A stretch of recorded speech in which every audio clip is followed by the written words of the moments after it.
আচ্ছা, আমি সেই সমস্ত শিক্ষিত বুদ্ধিমান মানুষদের একটা প্রশ্ন করতে যাই, যারা এখন প্রতিবাদ করছেন এই পাক সার্কাস, তফসিয়াতে যে সমস্ত ইলিগাল প্রপার্টি ভাঙা হচ্ছে, সরকার যে স্টেপটা নিয়েছে তার এগেনস্টে যারা রাস্তায় নেমেছেন, যে সাধারণ মানুষদের পেটে লাথি মারা হচ্ছে, তাদের ছাদ কেড়ে নেওয়া হচ্ছে, এই সমস্ত কথাবার্তা বলছেন।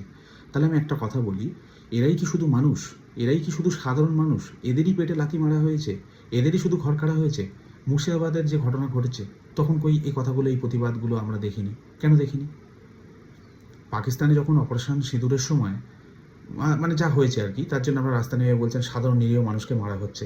তাহলে বাংলাদেশে কিছুদিন আগে যে ঘটনাটা ঘটলো, এরকম বাড়িকে বাড়ি পুড়িয়ে দেওয়া হলো, একজনকে জ্যান্ত পুড়িয়ে মারা হলো রাস্তার ওপর, সবাই সেটার ভিডিও করছে, তখন প্রতিবাদ করতে আমি দেখলাম না। আমি বলতে চাইছি যেটা, প্রতিবাদটা কি সবার জন্য তো, নাকি কিছু স্পেসিফিক্যালি জোন থাকে, কিছু সম্প্রদায় থাকে, শিক্ষিত অশিক্ষিত এসব থাকে? প্রতিবাদের তো কোনো ভাষা হয় না, কোনো জোন হয় না। তাহলে প্রতিবাদ এইভাবে কেন হবে? প্রতিবাদ সবার জন্যই হোক, খুব স্বাভাবিকভাবে আমরা প্রতিবাদ করব, সবার জন্যই করব। সে হিন্দু হোক, মুসলিম হোক, খ্রিস্টান হোক, যাই হোক না কেন। এই কাশ্মীরে কিছুদিন আগে যে ঘটনা ঘটলো, কালমা পড়তে বলা হলো, না হলে পুরো গল্প হয়ে গেল।